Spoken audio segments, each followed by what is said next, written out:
I met a priest who decided my brother would be a good priest. Finally, the priest said, "I think I'm working on the wrong person here. I think you might be a better candidate." And so I said, well, maybe I had a vocation and didn't realize it. Maybe he saw things that I hadn't seen.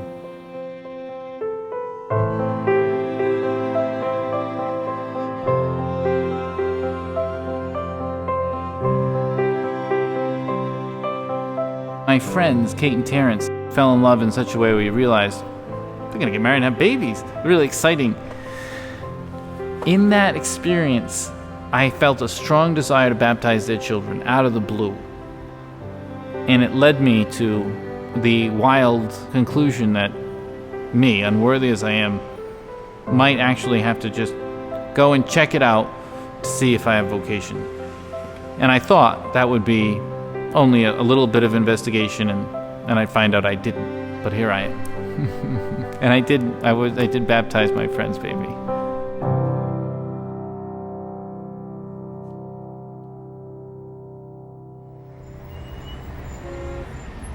I loved growing up in South Boston. South Boston is my home.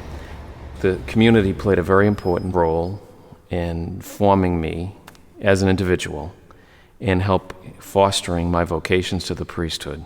I was involved in civic affairs as a young man in a tremendous way to put my faith into practice.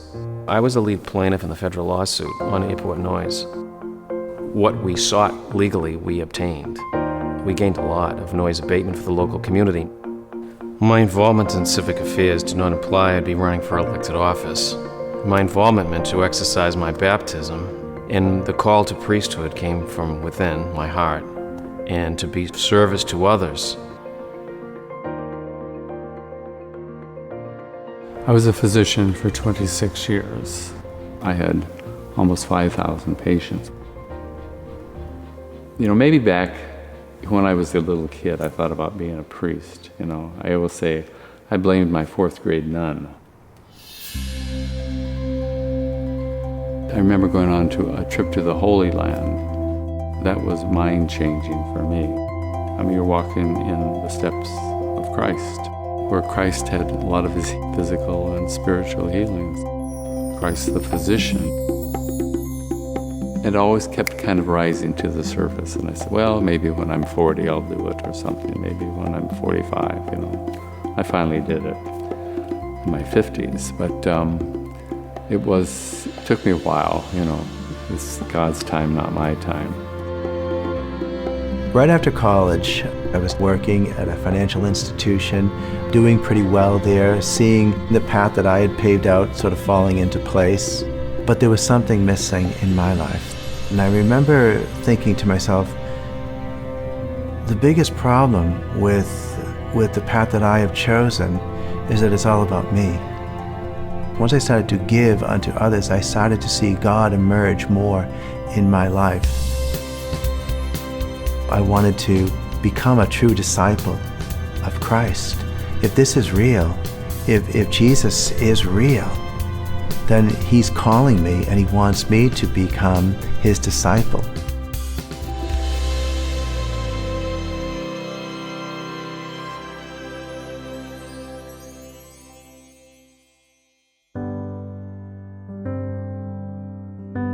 I was sent to a place that I'd never heard of, St. Joseph's in Somerville.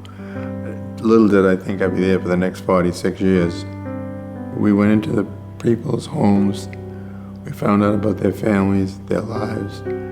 I've married so many people, then they became parents themselves, they became grandparents themselves.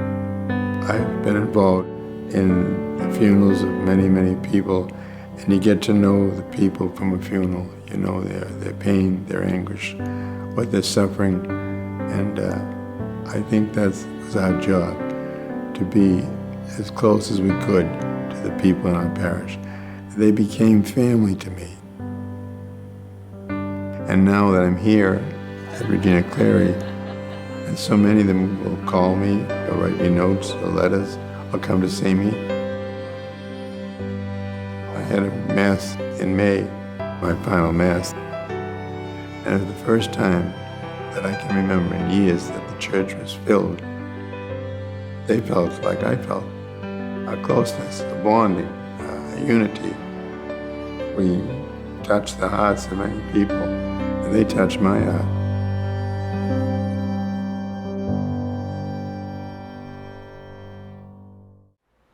Out of the blue, the Cardinal asked me to take on my second assignment as the interim director for the Deaf Apostolate.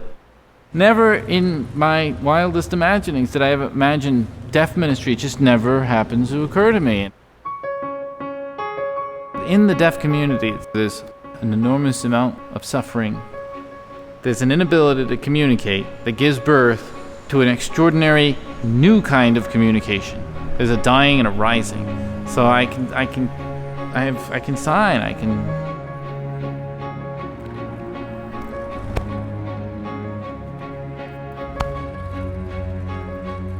can communicate now in another whole nother way.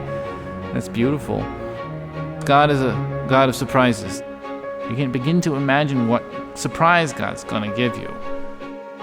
Being the priest for the deaf has helped me to become a better listener, which has helped me to be a better pastor for the people here at St. John's and Townsend.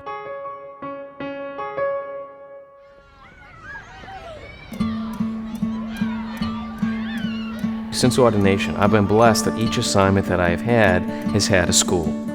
The role of the pastor is to make sure that the Catholicity of the school and the mission of the school remains a priority. Our Ladies' Academy is the parish school, building upon the accomplishments of the past, a capable principal, a fine faculty, and engaged parents. The school has flourished. Its curriculum is solid, but religion is at its core. Faith is at its core.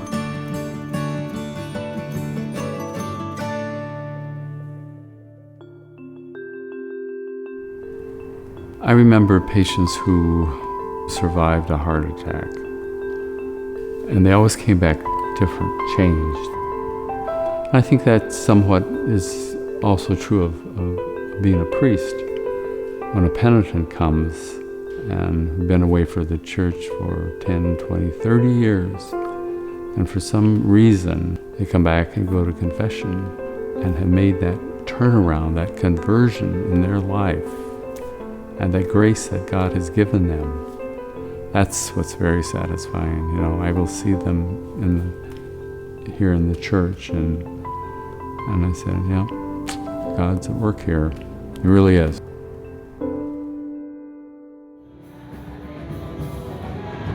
I work in the Office of Outreach and Cultural Diversity. I've had a chance to encounter many of the more recent immigrant communities, a vibrant part of our archdiocese with a desire to really be a part of its mission and its life. Recently, we came together in a Catholic family festival. We were all doing this together, sharing our cultural traditions to become truly one body in Christ, the Church, alive.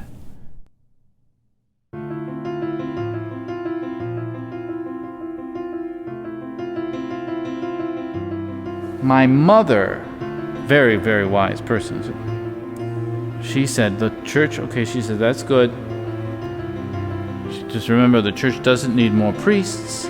The church needs more happy priests. And I thought, that makes sense. I've been a priest for over 10 years, and it's not heaven yet. But things have worked out more spectacularly than I could have imagined. A priest can be a light in the darkness, and there's so much joy and happiness that comes from that, and it's real. I've never been happier. It's a great joy, I think, to work with the parishioners and to see the face of Christ in a lot of them. You know, not only the suffering ones, but the little ones too, you know. It's priceless. It's by entering into that relationship with Christ that He has called me to be His witness, to be His instrument of love in the world. And that relationship, more than anything else, more than any of the things that we do, sustains me. I love being a priest. I so love being able to see the faith grow. That's the role of a father. The priest is called father for a reason. He's a spiritual father of the local community. And to be a spiritual father of younger people ensures the faith will grow.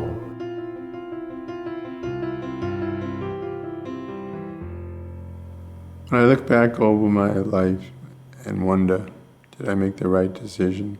Did I do the right thing? There's no other life I could have had.